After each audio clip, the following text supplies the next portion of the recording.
I need a motion to suspend the rules. So moved. Move. Second. Moved by Mr. Lawrence, second by Mr. Glavin. Any questions? All in favor? Okay, 1, 2, 3, 4, 5, 6. 6, what, 5-0? Yes. There you go. Okay, 6-0. Motion carry. Carry? To the consent agenda, we're substituting items 5A, 5B, 5C, and 5D, all pertaining to the Mississippi Gulf Coast Community College new entrance, changing the capital project number from 1101 to 1100. We're substituting 5M, resolution creating capital project 1101 instead of 1100 for City Hall preservation.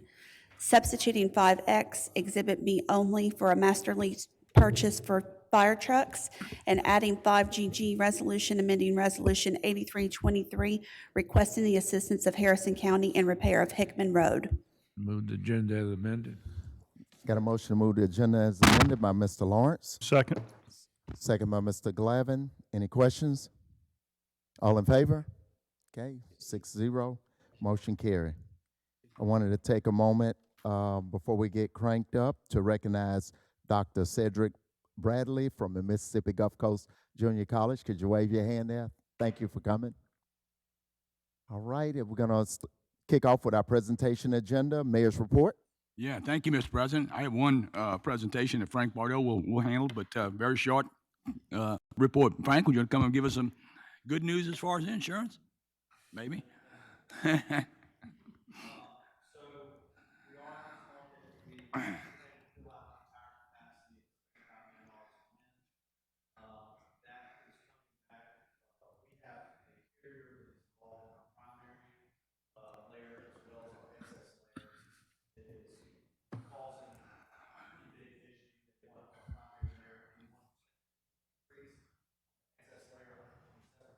Jesus Christ.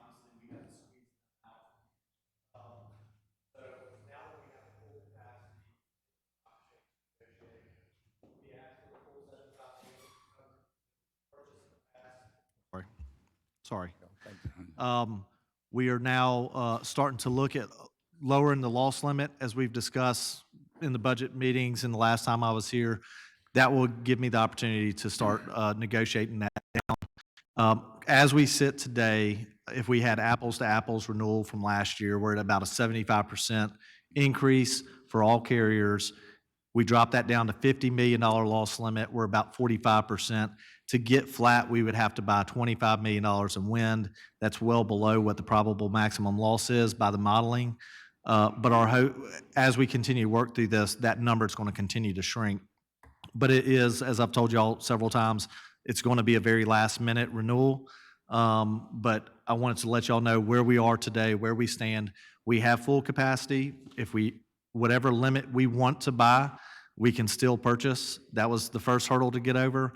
And now the next hurdle is to negotiate with the carriers trying to drive that rate down. There is going to be some exclusions on that we're not going to be able to get off. Quite frankly, the primary carrier is very competitive on their rate. If we were to replace them, I'm not sure that we could fill out the full limit, but I also don't believe that we could get anything anywhere near comparable on the primary limit. And so they're going to have some exclusionary language, and we'll bring all that to you all as that comes up. So I just want to kind of give y'all that update. As far as the casualty program, we're still looking good from a casualty and comp standpoint. Another question. Thank you. Okay, any questions? George? Have you put together a package to meet with the insurance committee?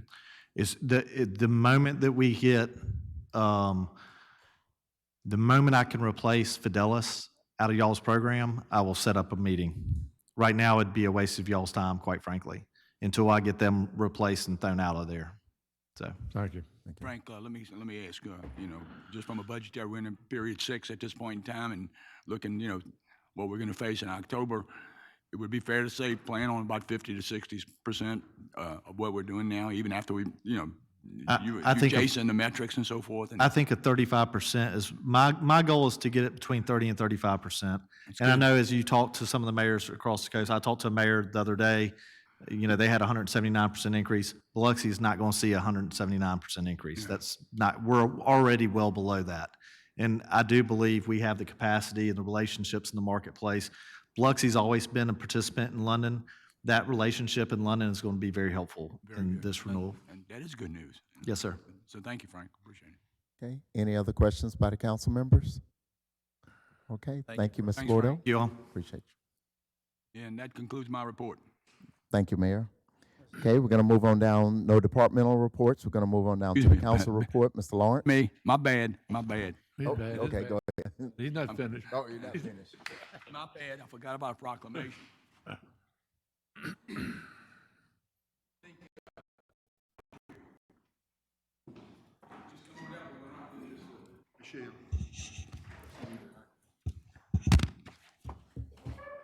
Sorry, first day on the job. Good job. Wait, hello, can you hear that? Yes, sir, it's working. Come on up, everybody from, we got an important proclamation.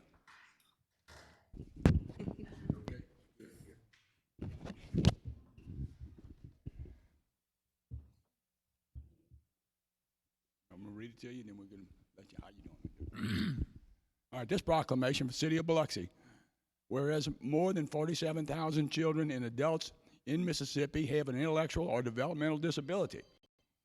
And whereas people with intellectual or developmental disabilities share the same desires as others, including goals in education, meaningful work, independent community life, they have also have the ability and right to work, worship, learn, and enjoy life wherever they choose.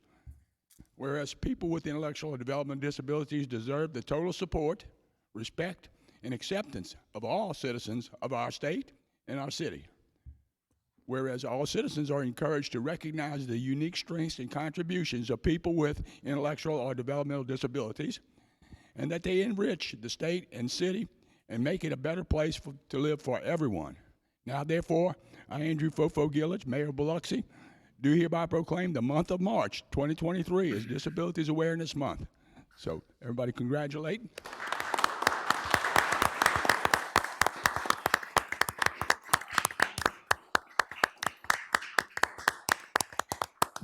There you go. Perfect. Wait a minute, wait a minute.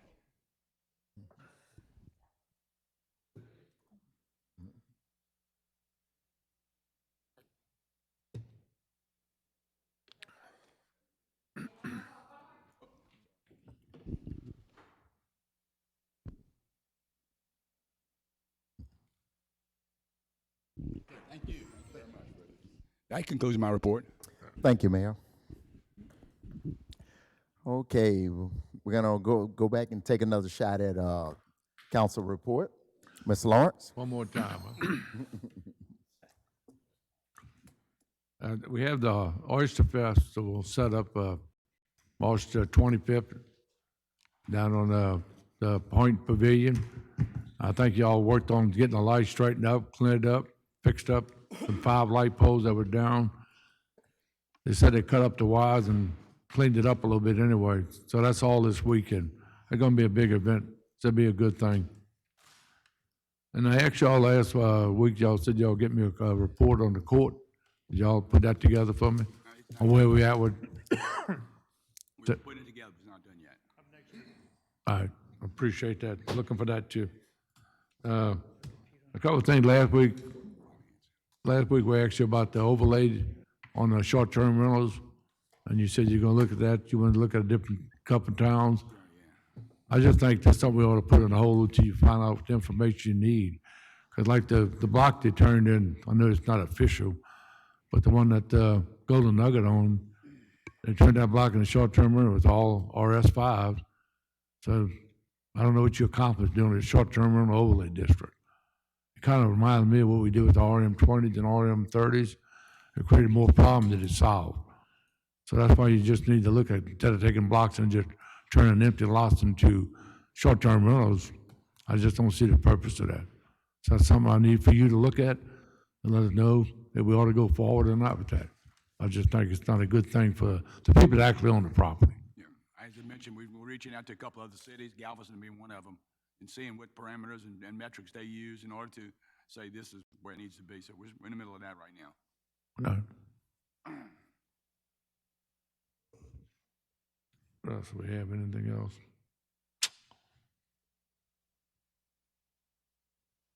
We had a couple questions. I think Kenny brought this up last week, and we were somewhere the other day, and they started again with the Causeway Park.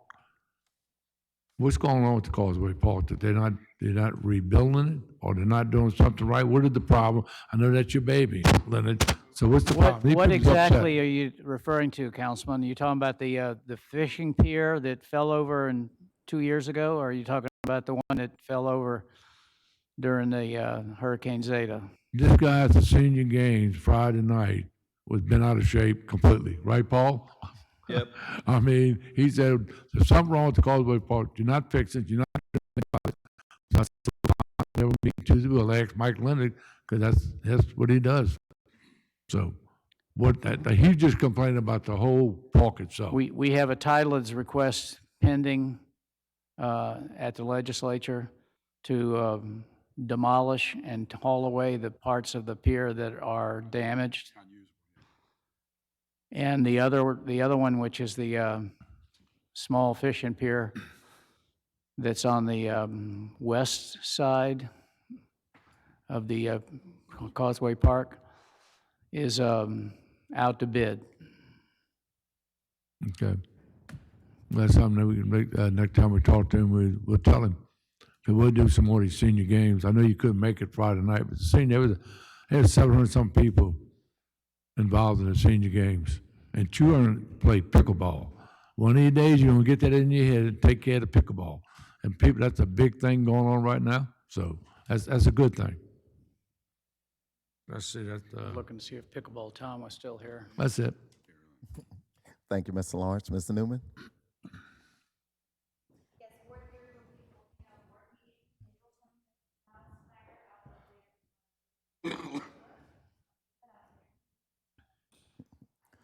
Thank you, Mr. Newman. Mr. Deming? I really don't have much. Do we have, you said for the causeway is out to bid. Do we have a deadline for that, when it's gonna come in, when we're gonna review them? This is something we've worked on this for quite a while, so I don't know where he was at when we talked about this numerous times, numerous meetings, but I would like to get an update on when we expect to get those bids in and get work going on it. Yeah, all I can tell you about the Tidelands job is that it's a $250,000 ask. So we're gonna, that's what it's gonna take for us to go in there and remove the old bridge. Well, that's something we have to wait for the legislature on, but the other side, on the west side, Yeah, so we hope to receive the bids end of April or beginning of May for that project. And hopefully, well, of course, it'll have to be reviewed by FEMA and all that kind of stuff, the bids will be, but hopefully we'll get that going soon. okay, thank you. Thanks, Christie. Okay, Dr. Tisdale? Thank you, Mr. President. The marquee sign at the corner of Kivett and Highway 90, I don't know that it's, sometimes it's lit, sometimes it's not, but are we taking advantage of advertising for events at the park or city events? I mean, we can do that, right? Is it something we have to do? I know that Marquee LLC is involved, or do they have to do something? It's there, but it doesn't seem to function or advertise much of anything. Let me take that one, Mayor. So as you know, Councilman, Marquee LLC is basically Overtime Sports. Right. Tim Bennett has a contract with the city to operate that board. Until a month or two ago, he was still selling advertising on it, but there's only been just the one ad there all this time. And then the board went black, and he was supposed to be repairing it. He pays us almost $700 a month Okay. to have the board there. But I think I've actually been quoted on WLOX as saying that if he doesn't get it fixed, we're probably going to have to make him take it down. Right, and since it went black, he's responsible for the repair under the contract. is, The he is. repairs or whatever, so if it's not functioning, the ball's in his court to do. And I think there's a restriction on what he has to advertise. It's got to be at an event at the park or. Right, there's some restrictions. I mean, it's just prime spot, get the word out, sell more tickets. We've suggested to Beau Rivage that they might want to be interested in purchasing it and advertising, because they could advertise the same thing they're advertising across the street, just could go in the other direction. But they're not interested at this point, apparently. Well, I remember when, Just to the ballpark itself, activities at the ballpark, I think we're restricted there. well, I remember MDOT wise, I think is what he. when we were talking about the ballpark and everything, that's one of the things that the Beau Rivage was bringing to the table was their marketing power and everything. So maybe they can help us in some respect. I don't know if they're restricted, but I think if it's tied to the events on that property or in some city events, but it's got to be up and working before anything else happens, right? Right. Okay. We have a contract, and he is up to date. Okay. I had a couple of complaints from folks who watched the video or either streaming or go back and look at the videos later, and the sound system is hit or miss depending on which mic you have. So this has been going on for a year or anything, and when he closer to solving the issue or resolving the issue? About this video? Yeah, Okay, this video, I think. yeah, it's just, I mean, we've been hearing that for a year, but anything we can do to, I don't know if we need a hammer to fix it, and if that doesn't work, maybe get a bigger hammer, but Well, as long as you got the budget, we'll make it happen. we can buy hammers, okay.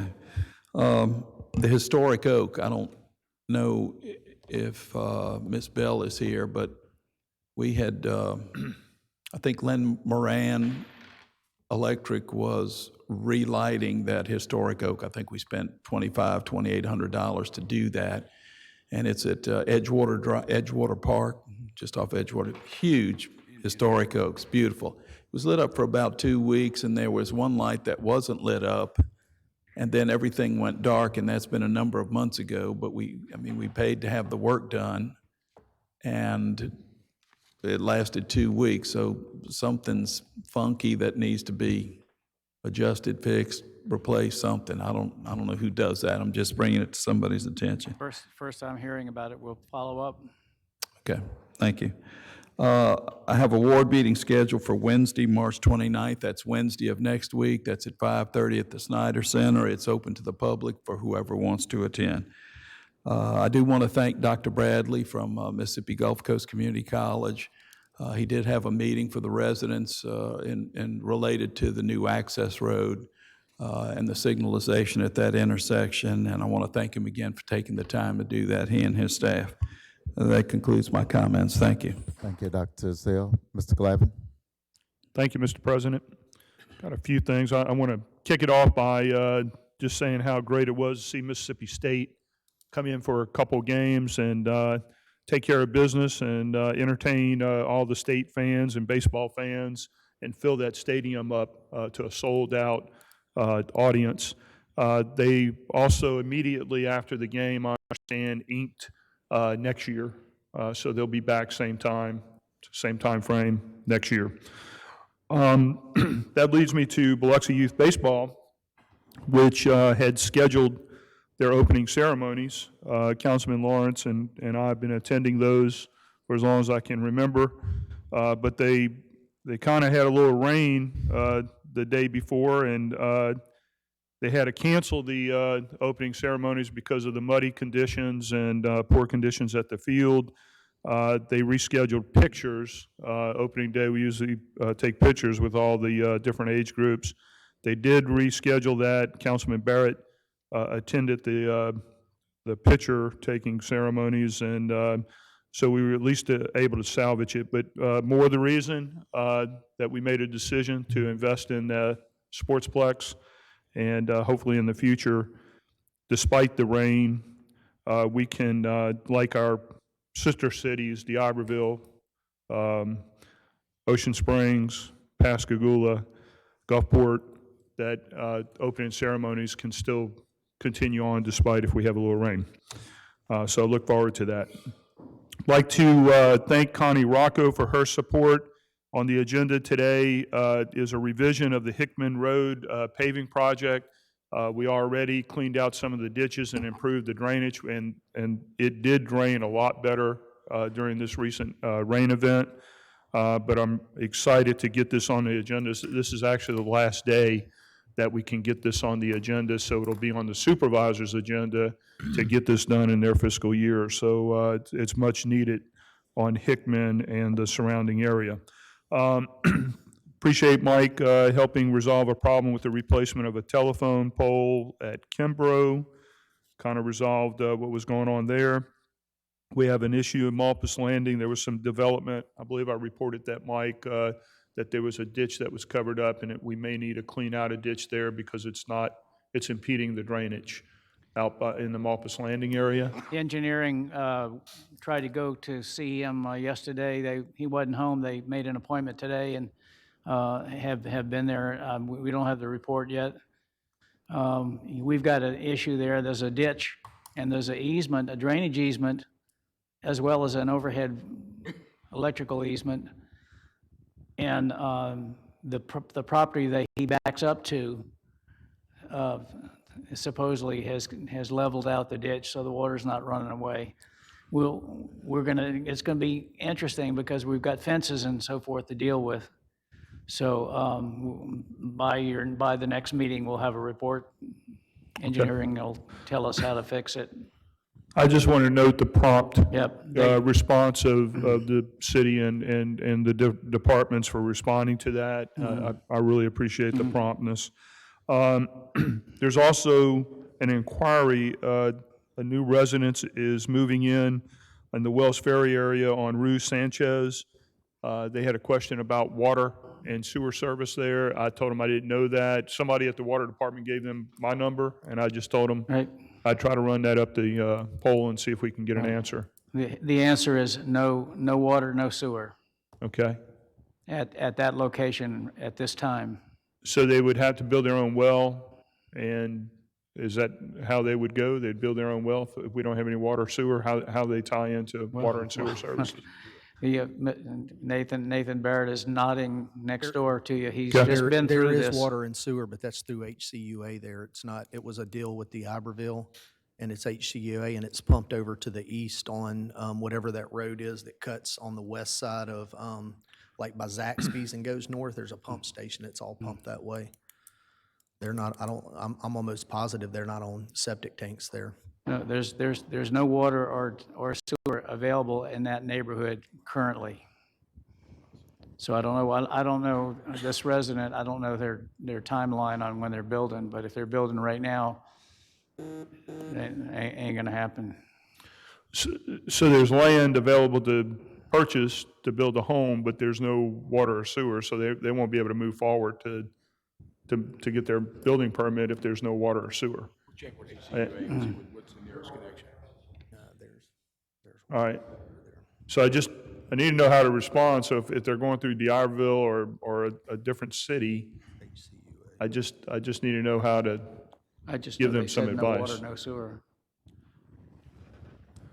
That was from your staff, Christie? see if Christie. Health department and ask for permission to install a well and a septic tank. It would be up to them. They regulate those things. We just don't have any utilities in that area, but they could talk to the health department and they'll help them through the well and septic tank or, So as Mr. Barrett referenced, is there any utilities from any other source, or there is zero? not on that side, no. Not on that side? Okay.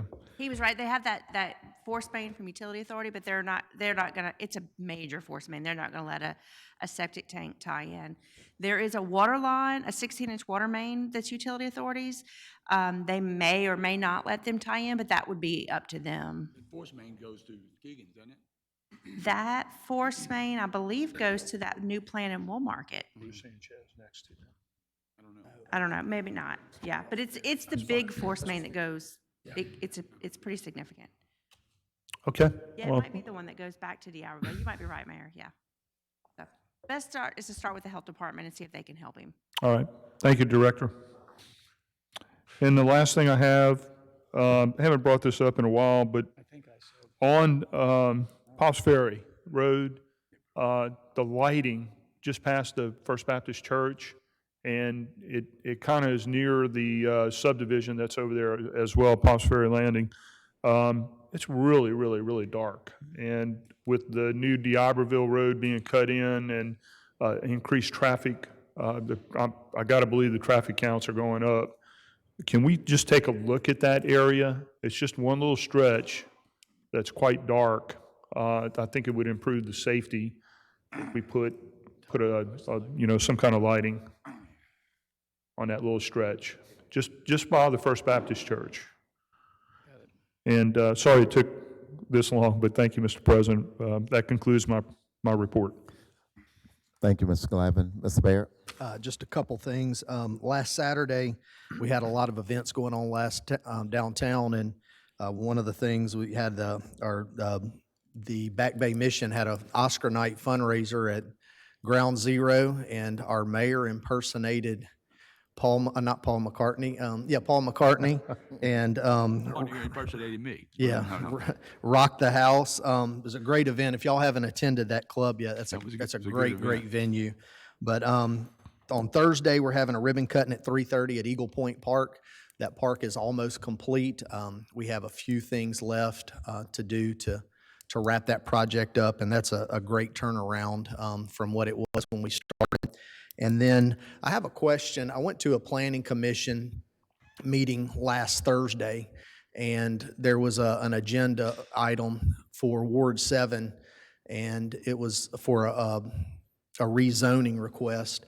And one of the complaints that multiple residents in the area had was whenever we mail people within a certain distance of a piece of property that's asking for a rezoning or something on the property, we only mail people within 250 feet. And that's fine if you're in a neighborhood, but out there, that might be mean one person.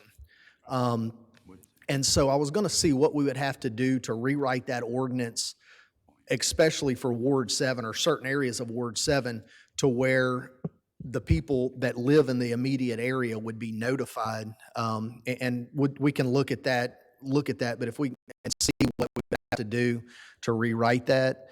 But, in this case, I think they said like 2 people got the notification is all.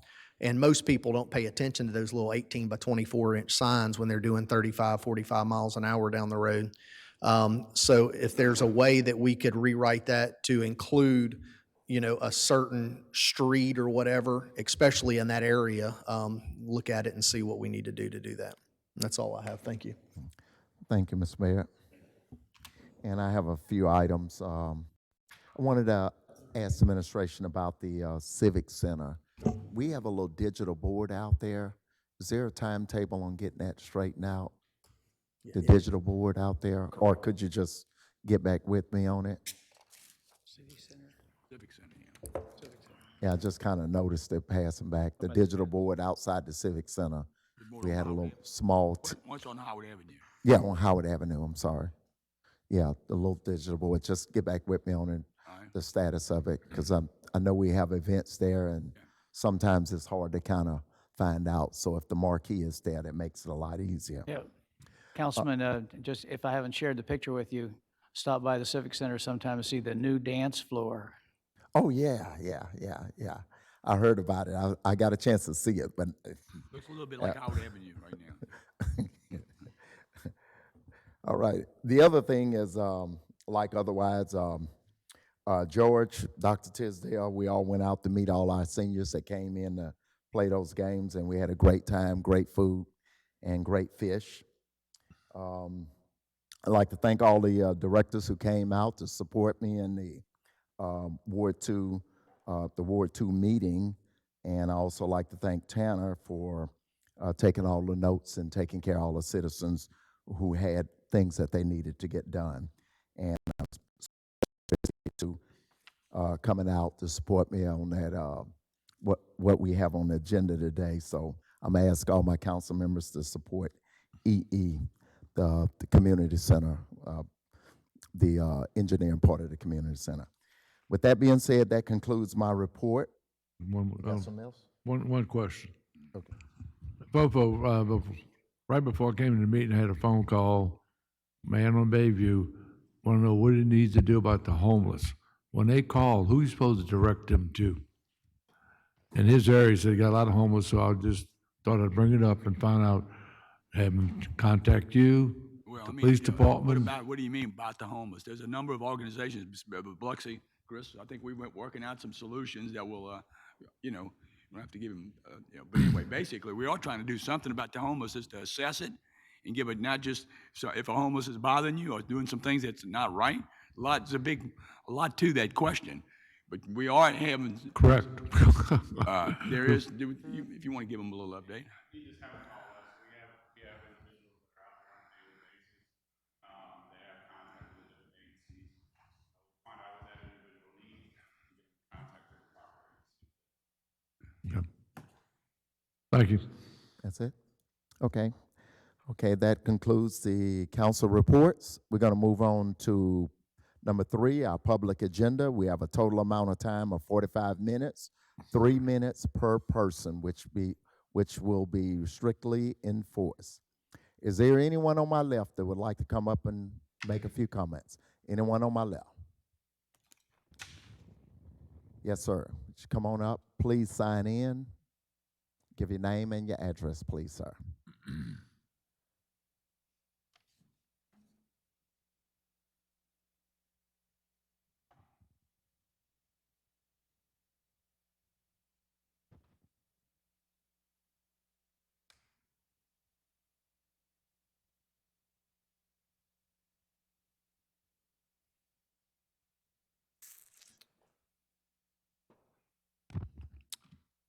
Hello, my name is Lauren Faith. We live on Westview Drive, and Dr. Tisdale was kind enough to put together a meeting with the MGCCC folks regarding the road that's proposed, and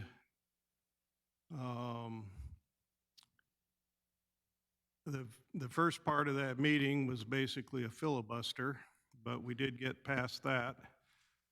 And in the meantime, I've had the opportunity to drive up to Perkinston and see their entrance, which is also a new entrance with a big sign.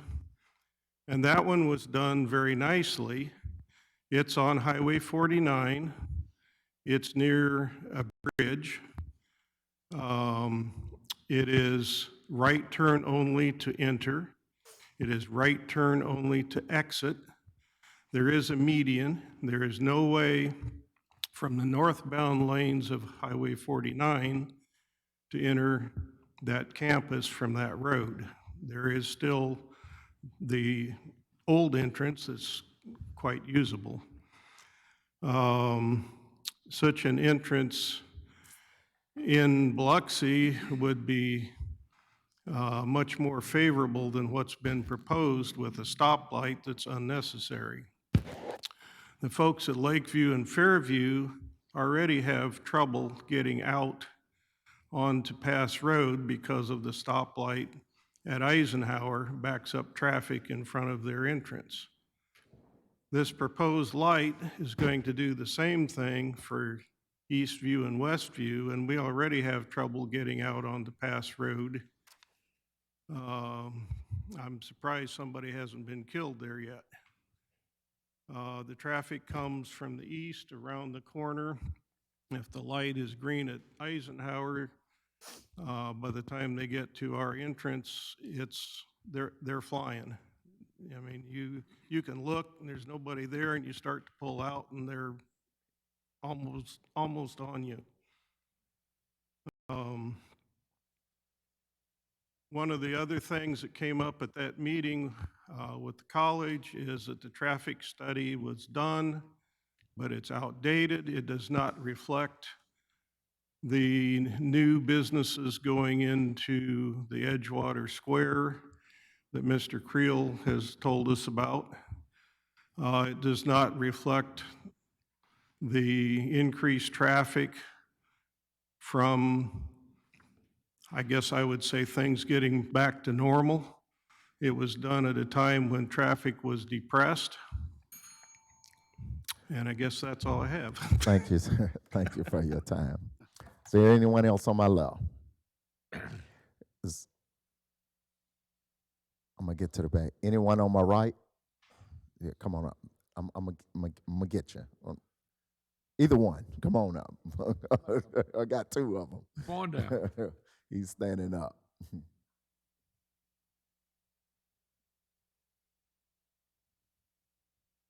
Hi, my name is Carl Alley, and I'm the president of the Edgewater Estate Property Owners Association. And I'm making some additional comments to the gentleman who just presented.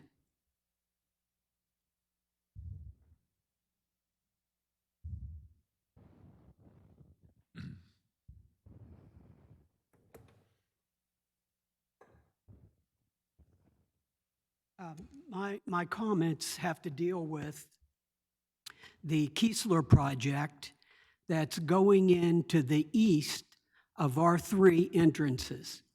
And there's going to be up to 1,400 additional people that will be using that new development that they have for Kiesler. And it's very positive for Kiesler and its improvement. And we've had assurances about traffic and how that's going to work out. But if you put up to 1,400 people exiting from the east of our community, and then you put a new road in, and I think the presentation of the junior college president was superb. And I think the fact that they are a quality college and they have offerings and national recognition, which is superior. But what that's going to do is attract more students. And so what is the workload and traffic patterns at the end of the day? And as was already stated, in our Fairview and Lakeview entrances, it's already difficult to get out. So to the right of us, I'm sorry, to the left of us, we have Kiesler expansion project. To the right of us, we're looking at this exit from the college. These are all very worthy and justifiable projects for businesses, but it is going to present a traffic problem for our community and the city. Thank you. Thank you, sir. Okay, sir on the right.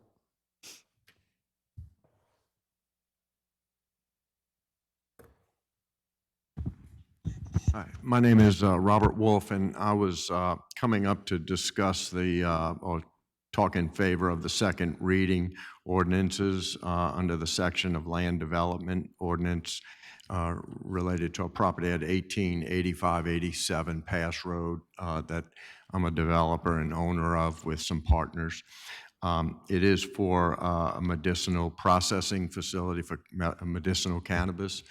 We currently are under permit to construct a dispensary right next door. We have two pharmacists involved with us, a consulting doctor out of Oklahoma who is doing processing now. Most of the processing is tabletop type equipment or cart equipment, and it's our hope with where we are located, not far from the VA facility, is to do some trials to work with some of the veterans with PTSD because it's shown some favorable results there, and also some promise in helping people avoid opioids for pain management. We have two pharmacists involved, a doctor. My wife is a dialysis nurse with a national dialysis company, DaVita, and just asking for support and coming to speak in favor of it. Thank you, sir. Anyone else on my right? Anyone in the back of the room? Okay, with that being said, citizen comments are closed.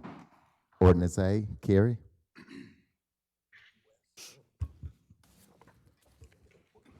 Ordinance amending Section 542A to adopt updated version of National Electrical Code.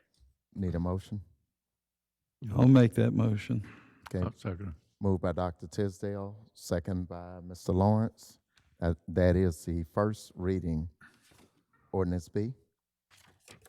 Ordinance to approve a zoning map amendment from neighborhood business to regional business for 13100 Hudson Cron Road. Mr. President, I'd like to table this till April 4th. There's a conflict for the developer to be here, and I think Director Creel has kind of recommended that it's okay for us to move it to maybe April 4th. So to table it until April 4th. Okay, there's a motion by Mr. Glavin. I'll second it. Table to April 4th, second by Mr. Lawrence. Any questions? All in favor? Okay, 7-0. Motion carried. Ordinance C. Ordinance to amend a section of the Land Development Ordinance pertaining to use table non-residential and plan development to authorize a cannabis processing facility to be permitted with conditional use approval within a neighborhood business zoning district. That was moved by Ms. Newman, second by Dr. Tisdale. Ms. Newman?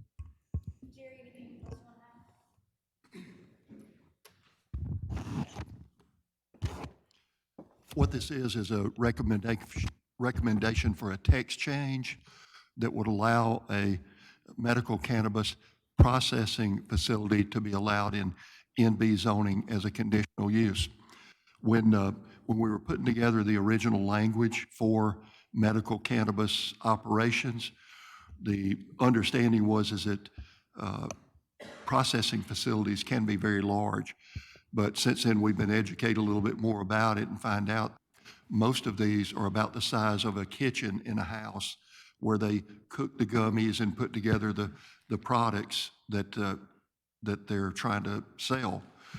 As Mr. Wolf spoke, he's the one that brought this to our attention, and they are in the process right now of putting in a dispensary on Pass Road next to the Roses Florist in that little strip center. A dispensary, a processing facility and a dispensary cannot be connected. They can be in the same building, but they have to be totally separated from one another.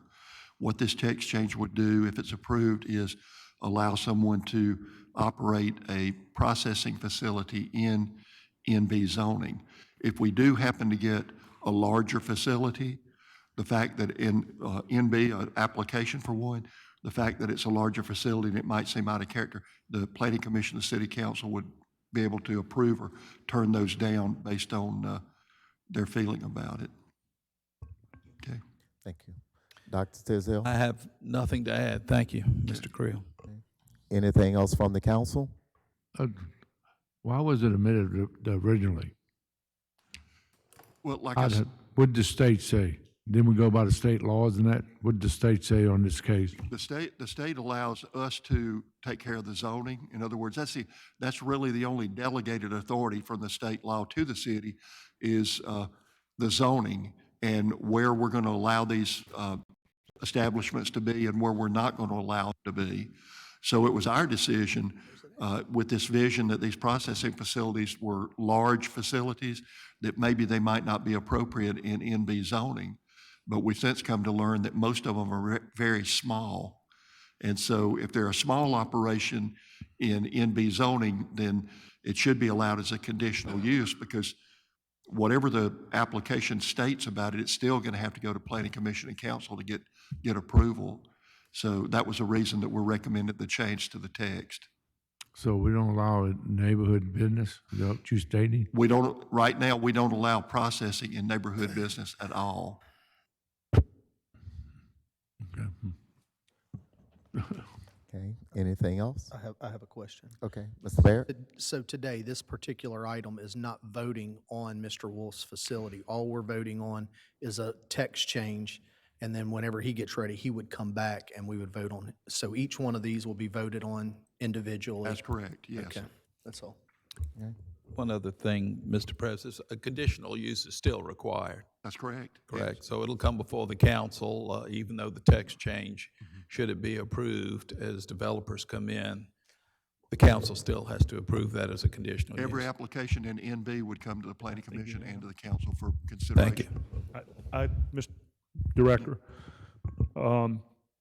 so right now, conditional use, just clarify this. So if we vote for the text change, somebody makes an application for conditional use, what is the test to turn down conditional use? Is there a test on the conditions? Well, because it's NB zoning, the council can actually look at the merit of the application that's coming forward.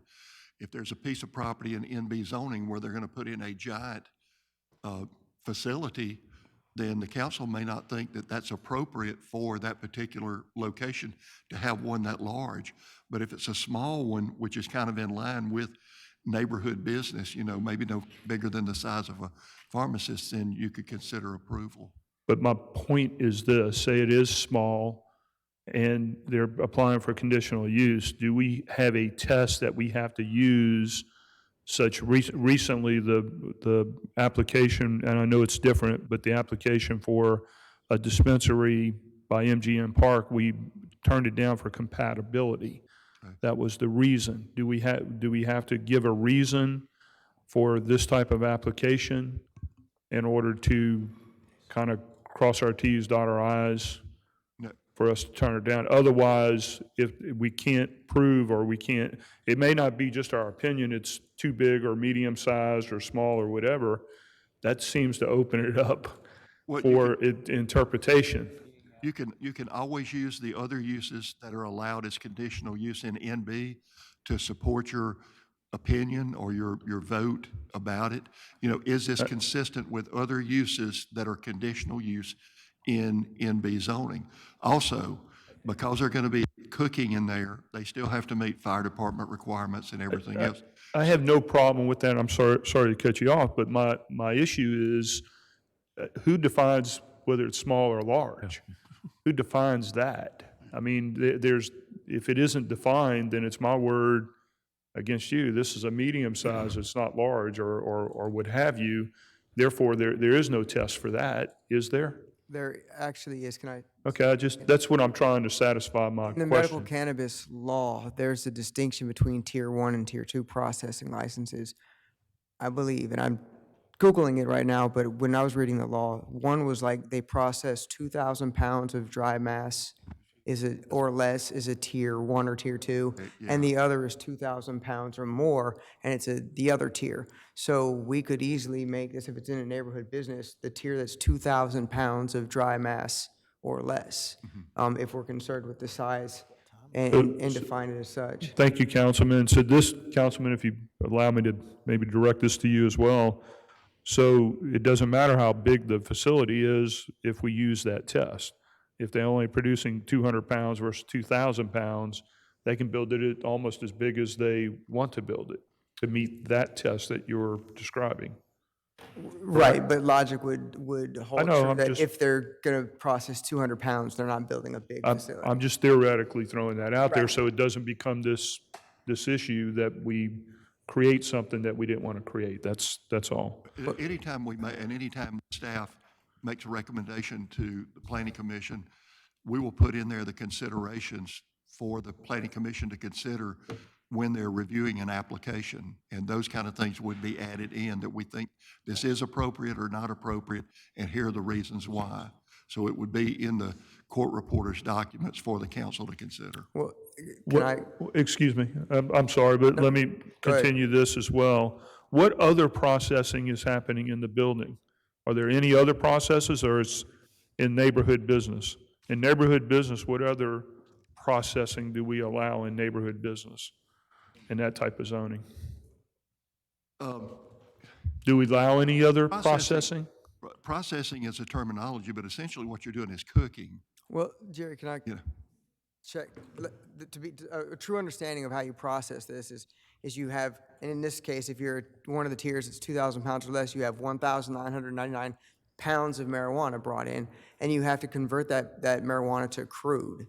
And once it's converted to some crude, which is a pretty messy process. After you convert it to crude, then you have to process it to extract the THC out of it, and you're left with the biomass, the terpenes, and the final product of the THC. And that does take some extensive equipment, more than just a kitchen. It takes a white film system or short path systems. It does take basically a lab to do that, and to process up to 2,000 pounds would be a considerable feat for a small little location. Now, once you have that liter or gallon or whatever jug of the distillate through the processing process, then you take it and you can cook it into gummies or bread or make carts or do whatever you want to do with it.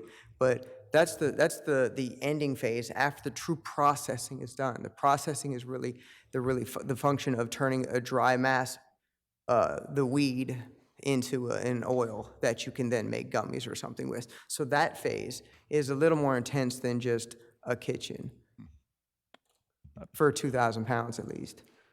Okay. Thank you, Mr. Deming. May I continue a couple other go ahead, questions? go ahead. Sales tax, this type of business, does it generate sales taxes for their processing, or is it exempt from that? I don't know if it's exempt. I'm trying to think of at what period they would be sales tax. Mr. Wolf may know about that since he's more extensively involved. This is a subject that a year ago I was blissfully ignorant of. And Well, these are just had important to learn. questions. You know, does it generate any taxes, the sales tax base that we're looking for? I think it's important to know this. The processing facilities do sell, and they would be subject to certain taxes, and I also think possibly some excise taxes.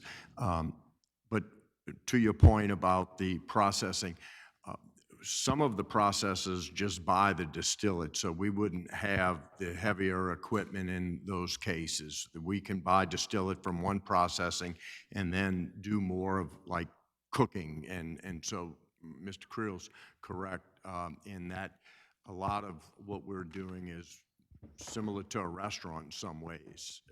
You know, if we are going to the full bore with what you're saying, the equipment where we're taking the biomass, but some processing facilities buy the distillate, which is the liquid form, and then they process from that point forward. And that's what we're talking about with what we're looking at for that location right now. So from the economic impact, what is the projected sales tax generated that you testified today? What would you generate from this? It really depends on the Yes, give me your best guess. It could be, depending upon Mr. Creel. volume of sales, but Correct me if I'm wrong, this is about the text change, all right? Yeah. Yes. Well, it's a text change, but we're changing it, and then the applicant can make application, and then we're construed to certain parameters when it comes back to us. All right, then arbitrary capricious. So I think it's important we know what we're getting ourselves into. I'm not saying I don't support it, but I certainly have these questions. Sure, I understand. But I don't know what it would generate, but I could, maybe come up with a surmise, if you sold $1 million, if a processed end result goods, what that would be, but. Well, you have a business model, I'm sure, right? Of the business that you're interested in developing. Do you Yes. have a business model? Well, we're all putting all that together. Gotcha. right? Okay, I don't want to, It's in. I don't want to be adversarial industry here is by in any its means, infancy but stage right now. So a lot of the projections would be based off of I'll support it. guesses If it comes from me, it at this looks. point. Thank you. Mr. Creel, real quick, does it have, still has to come back before the council Yes, sir. And real under conditional use? We're already allowing the processing as a use by right in CB, RB, and industrial zoning. And so adding this as NB as a conditional use, yes, every application will still have to go to the planning commission and the city council, and y'all can judge it on a case-by-case basis. But when we judge it on a case-by-case basis, we're left with the restrictions of arbitrary and capricious, right? So how do we really judge it on a case-by-case basis without violating or creating some arbitrary or capricious standard if we don't have a standard set in place. And I think that's what Mr. Glavin is saying, is that we need to, if we're going to change this ordinance, in order to actually be able to effectuate the outcomes that we think are proper, we have to preserve the ability to do that. And if we don't do it in this text change, then we're left with the arbitrary and capricious standard, and then we're almost powerless. If the council would like for us to take it back and put some criteria together for you to consider when they come forward, we'll be happy to do that. Do we need a motion for that? I think we should do that. I think that we need to get the questions answered correctly. So, motion to table it? Yes. Okay, who's moving it? I'll move it to table the subject to call. Moved by Mr. Deming, second by Mr. Lawrence. Any questions? All in favor? Okay, 7-0. It's subject to call. Subject to call. Robert? Subject to call, Robert. Right, correct? Subject to call. Yes, subject to call. And that's C. I need a motion on the consent agenda. I moved. Moved by Mr. Lawrence, second by Dr. Tisdale. Mr. Lawrence? Yeah, a couple of things on Mike. What are y'all planning on doing to City Hall? What are y'all repaying and what? And let me take it, Mayor. Let me start, and you can finish. Okay.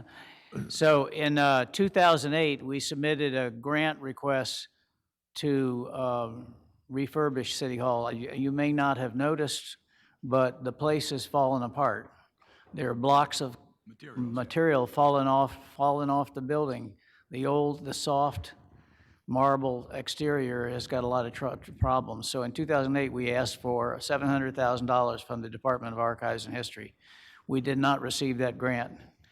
Again, in 2019, I updated that package and sent it off to the legislature asking for help on now looking at about $1 million.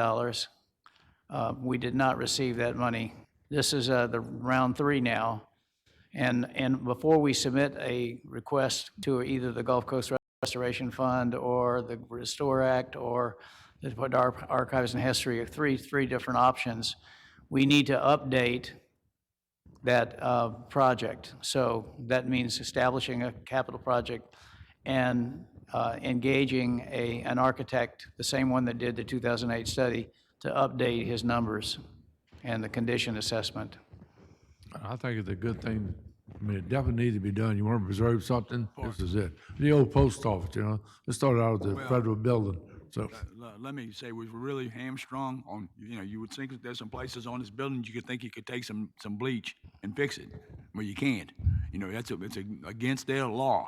So it's Archives and History, and they're very strict on what you can put on it, how you can treat it, as well as the mortar, and it's a repointing of that, and just the facade itself. But along with coupled also, some restrictions could be behave, but actually reconfiguring the first floor with security in mind. So we've got 2 bullets that we can go after as far as just maintaining this 1908 building. And again, I talked with our lobbyist, and he's banging on Archives and History right now. We may not be able to get it through the legislative process this year, but we definitely can get on the radar of Archives and History. And a lot of, had we been able to do some of the things you would do to your house, you can't do here. So it's going to take, Guild Hardy, I think, is the architect. They did the first plan. So we're asking, I'm sure, 1.7, 1.5 to redo, put security we need on the first floor, and do the upgrades. Configured in the 80s, when we used to build our own property tax and collect water and garbage there. And so some of those things we're going to ask, to revisit and maybe do some reconfiguring on that first floor, as well as putting the security that's needed on the first floor. So it's a big ask, and we're going to try and get as much as we can, to do it one more time for another 100 years. Well, you definitely need to make sure we do what we can to establish, to preserve it. There's no doubt about that. Anything's possible given time and money. That's what we're asking for. I mean, you're talking about a 100-year-old building roughly, so I mean, this is pretty unique. Yes. And nobody has a city hall like we have, nobody. So it's a great thing to do that. And on the Q, we had to put this in a resolution That's like Quebec. A revolution. We put about the price has gone from $12.50 an hour to $13.65. This is just an amendment to our temporary staffing agreement. We're going to go down the road of seeing if we can use a staffing agency to hire some of the vacancies that we have in Public Works and Parks and Rec. It's just another effort. I mean, we're still got an awful lot of vacancies in spite of several rounds of pay raises. So this is just another option to try and reach out and fill some of those vacancies at the low end. Yes, I think that's a good thing. I was just going to ask you, is there any way you could hire 6, 7 people as a cleanup crew, temporary? Is it cleaning up the streets, everything we need? I mean, it's something we need. Public Works got a lot. Fuck, they all got so much doing now. I think y'all were able to transfer a number of the vacancies we couldn't fill into contract services. So, but even getting contract services, with the place, I think Gulf Breeze and some of these other folks, it's still a challenge. They have the same issues we have, for the price and for the, I guess, the immediate job. It's a tough ball game right now. We did our part as far as getting a dollar plus an hour for some of the folks at in the labor and entry level stuff, and it's a tough ball game still trying to couple the $13.65 an hour plus everything that goes along with it. We need to grasp. They need to understand. You heard about insurance. You heard about Price increase. Talking about the actually retirement, PERS. That's a big number, it's a big number, 17.4%. So we need to do a little bit of analysis on what we can do, private versus public, and that's what we're doing now.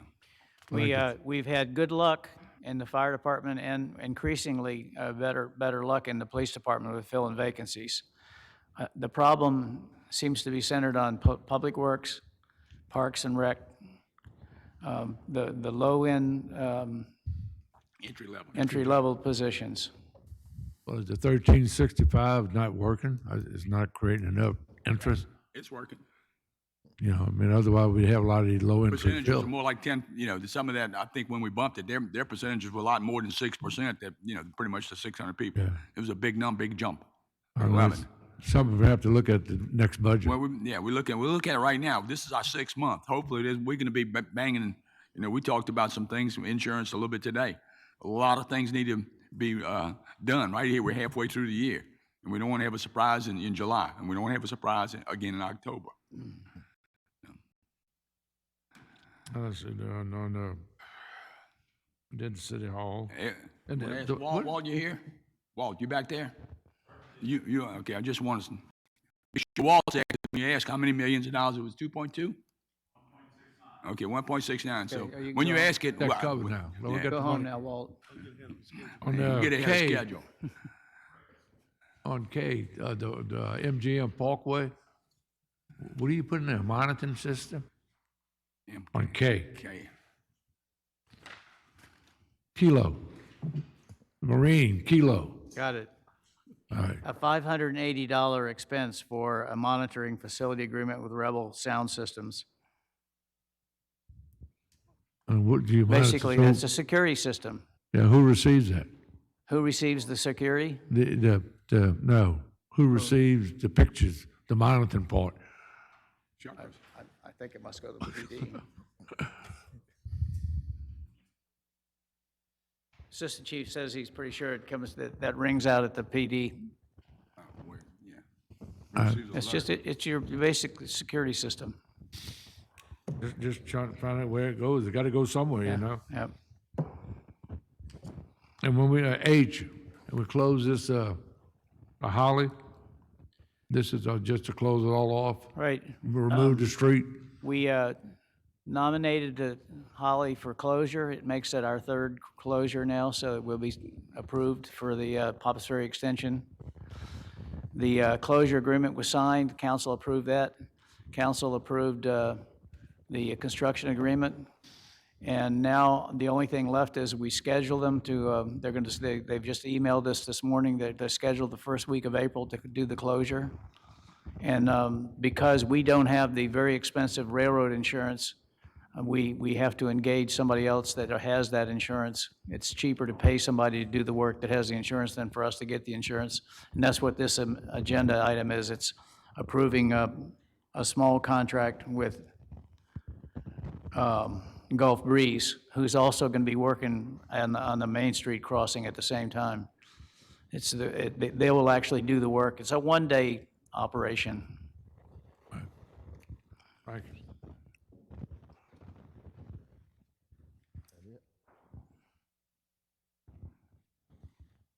you. Yeah, I wanted to ask on S, you got authorizing an engagement letter with the audit company.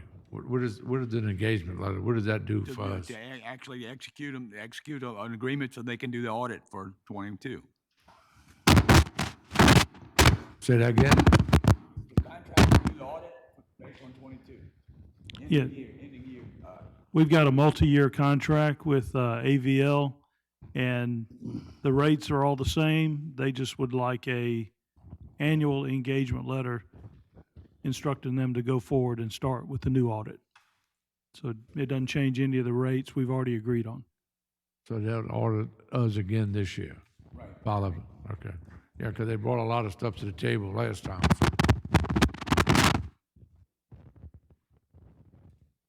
That's it. Thank you, Mr. Lawrence. Ms. Newman? Mr. Demme? Dr. Tisdale? Couple of things. On item R, this is the recognized grant funds for the Pops Ferry extension. I just want to be clear on this. We're getting roughly a $4.2 million grant from MDOT, and then we're getting $2 million from the county, and that leaves a balance of roughly $7.6 million.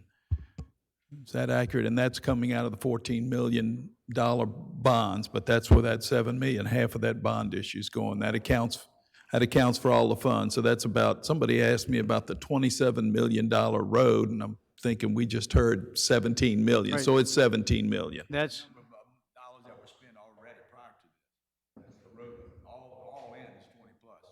What we've already spent, I think we've spent Okay. something like that, or 7. this is our oldest capital project. Right. No, but it's our most important.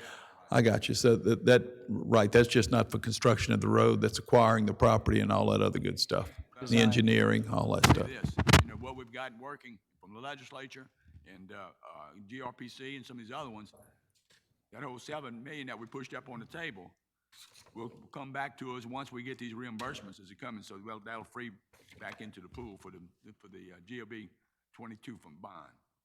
So we're not spending $7 million, we're putting it up so we can go forward. Hopefully, our April 1's going to MDOT and going to a situation where approval is being made. So then 60 days later, we'll be in a bid situation. Okay.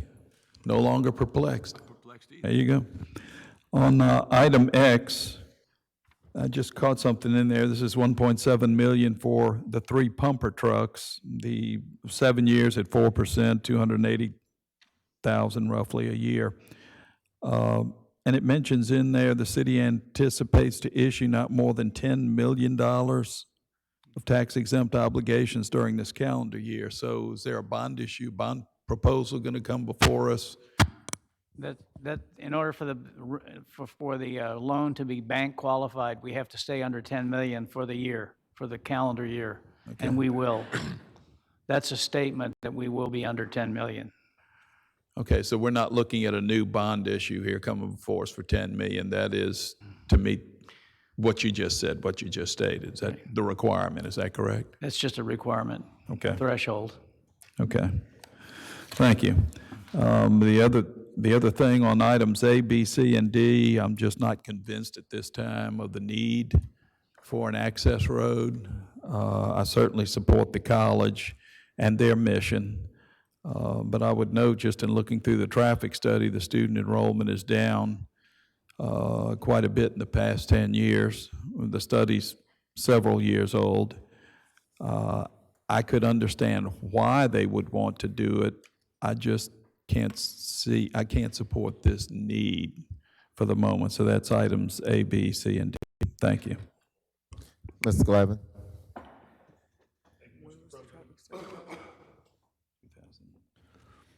Thank you, Mr. President. Just looking through this, I just want to clarify item BB. This has to do with the Cedar Lake Bridge paving and repairs. And we're asking to remove the funds because they no longer qualify. Is that accurate, or what's the deal with that? It was an 80-20 grant, correct me if I'm wrong, back here in engineering, an 80-20 grant to design the mechanical and electrical repairs needed for the bridge. That work is nearly complete, and we're about to have a design for mechanical electrical repairs that can go on the shelf. But MDOT has put their foot down and said, unless you have a project that creates a bridge that is no longer posted, by posted is that the terminology they use for limited. If your bridge is still going to be posted, we're not going to give you any construction dollars. So as you know, we basically gave those monies back in the budget. But at the same time, we've got an $800,000 grant from FEMA to study and design begin the design of a new bridge. And that study will be looking at repair, replace, move, do away with, all the different options we have for that Cedar Lake Bridge. Yeah, I think it's important that, all those considerations are on the table, including relocation, removal and relocation of the bridge. And strictly because it's an old bridge, it can't handle or doesn't get certified for certain loads, when you travel over it. And that presents a problem with emergency response vehicle and several other things. So I thank you for clarifying that. And then, let's see, the other thing is I'll certainly support EE. I think that's great for the community and great for our youth in that area and adults, young adults, to be able to use a facility like that. Thank you, Mr. Glavin. You're welcome. Mr. Barrett? There's only like 3 left. Yeah. The only thing I have is I agree with Mr. Glavin. I think EE is great. One of the things that we definitely have a shortage of in the city of Biloxi is indoor recreational facilities. So I think this is great. And then once this is complete, I think that we should build another one or two throughout the city. And then on X, that's 1.725 million total, or is that per truck? Total for the 3 trucks. Okay, awesome. That's all I have. Okay, thank you, Mr. Glavin, and I have nothing else. I'm gonna call for the question, and I'll take any exceptions. All in favor? Okay, 7-0. Mr. Lawrence, any? None. Ms. Newman? Mr. Deming? Dr. Tisdale? A, B, C, and D only. Gotcha. Thank you. Okay, Mr. Glavin? I have none. None. Mr. Barrett? None. And I also have none. Okay, consent agenda passes. All right, we're gonna move on to code enforcement hearing. Mr. Creel?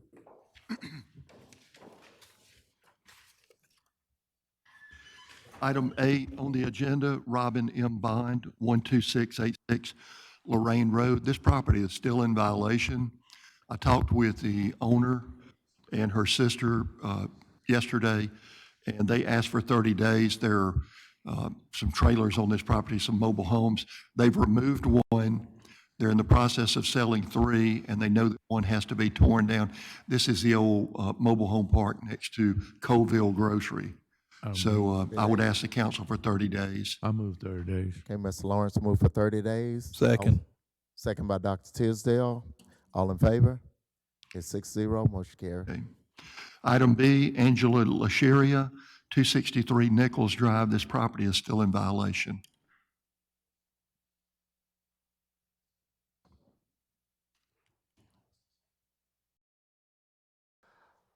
I know, have she gotten in touch with you?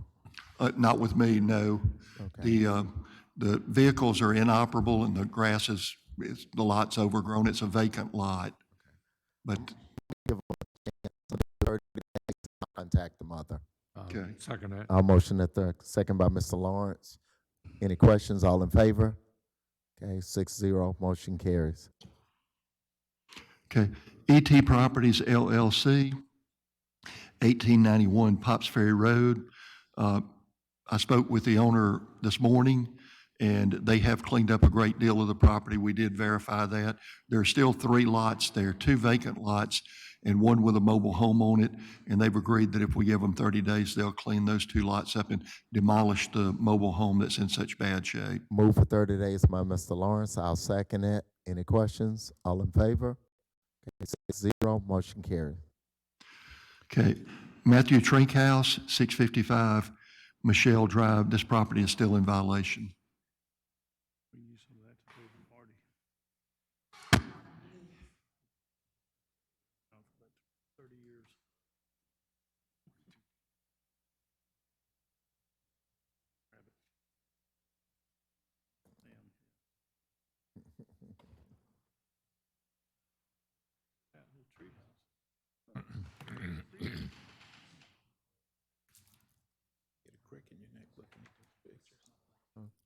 Okay, is there anyone here to speak on Michelle Drive? Anyone? Okay, come on up. Okay. Gonna have the mic.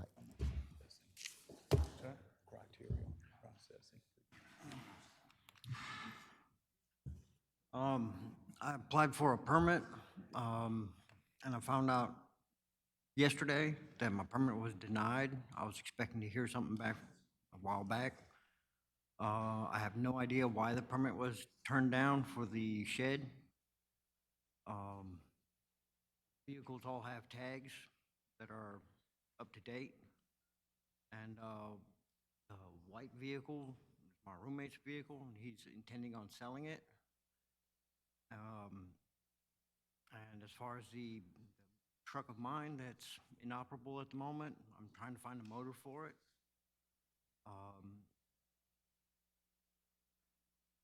I removed the dock that was built by my roommate at the water's edge, moved it and burned all the wood off of it, so it won't get built back. But as far as the permits for the shed, I'd request another 30 days to work with the code enforcement office, find out why the permit was denied, what I have to do to correct it. I got a couple questions. Is the purpose of the shed to store some of the items that are out in the open, or what's the purpose of the shed as it relates to this code violation? It's to store the items that are out in the yard. It's to store the tools for taking care of the yard.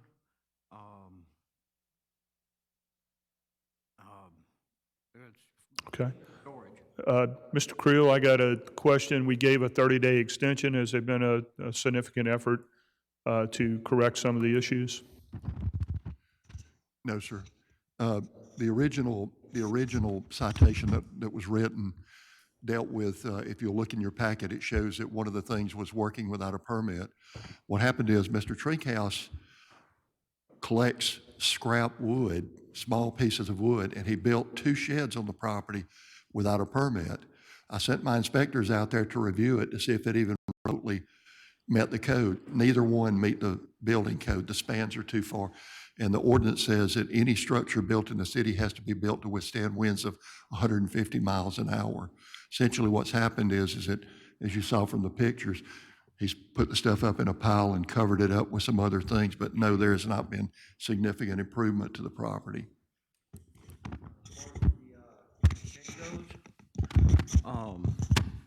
I built that shed to be strong. I'm not an engineer, but I've been doing construction for nearly 30 years. And I went through the code department and asked them what the requirements were, and they needed to make sure that it was secured to the ground so it won't float away, that it had vents in it so it doesn't become buoyant. and hurricane strapping on some of the rafters, which I've done all that. And I initially intended on having electrical in there, but they told me that I'd have to get an elevation certificate, which is kind of expensive. So I opted just to pull all the electrical back out of it, attempting to meet code. Nobody got back in touch with me when I went down there 6 times. Mr. Trinkhouse, we're trying to help you, but, we gave you 30 days to do some cleaning up, and the director is telling us basically you took a tarp and covered some stuff up. And I'm sure we'd like to help you, but I'm trying to find a way out here. If we extended it, how does that get us to point A to point B that we're making progress here? There's an issue with the shed, as the director is saying, they don't meet code. And so you're not going to be able to get the permit for the shed unless something changes there. Got to clean up and remove some of the stuff that's there if we're going to try to move the needle here. All right. So, I mean, I'm all for, I'll give you another shot at this thing, but we can't come back to this council and be still stuck at square one. Okay, all I need to know is what's lacking as far as meeting code, as far as the shed itself, and the rest of the stuff I'll remove. Director, are you okay with a 30-day extension? We're giving them an opportunity to see if we can move the needle here, or do you have any strong objection? We would be okay with that. You still have to understand though that these sheds, the sheds are not even close to being competitive. Typically what happens is, the rule is, someone's gonna build something, they come in and submit a plan to us, we review it for code compliance, give them the permit based on what was submitted, these were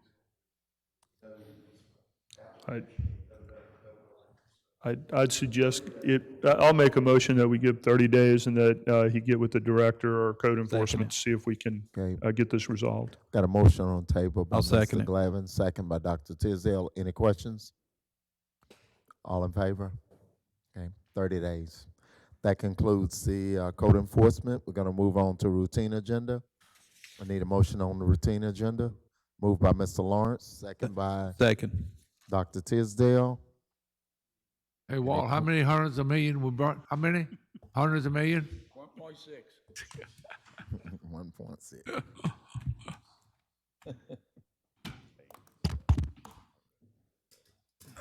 Good afternoon, council. Currently, I contacted them and they came back. We have 1.69 million. They said it's being processed. We should see it in the system starting tomorrow or Thursday. And once that occurs, as I've told y'all before, it usually takes about 10 to 12 calendar days. So hopefully at our next council meeting, I'll be able to tell you it's in the system and it's been there and about to come to us. Thank you for the update. Thank you. You're burning about 2.6, huh? Am I burning? We've been a little bit under because of the weather, but now that we're in springtime, it'll pick back up. Thank you, council. Okay, you're welcome. Okay, we got a motion and a second. All in favor? Okay, 7-0. Motion carry routine agenda. I need a motion to recess. Moved by Second. Mr. Lawrence. Second by Dr. Tisdale. All in favor? 7-0.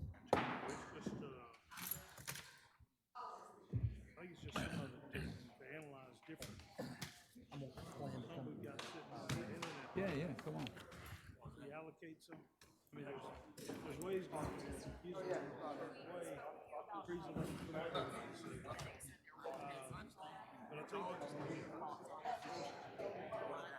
So tackled. How could I refuse a redhead?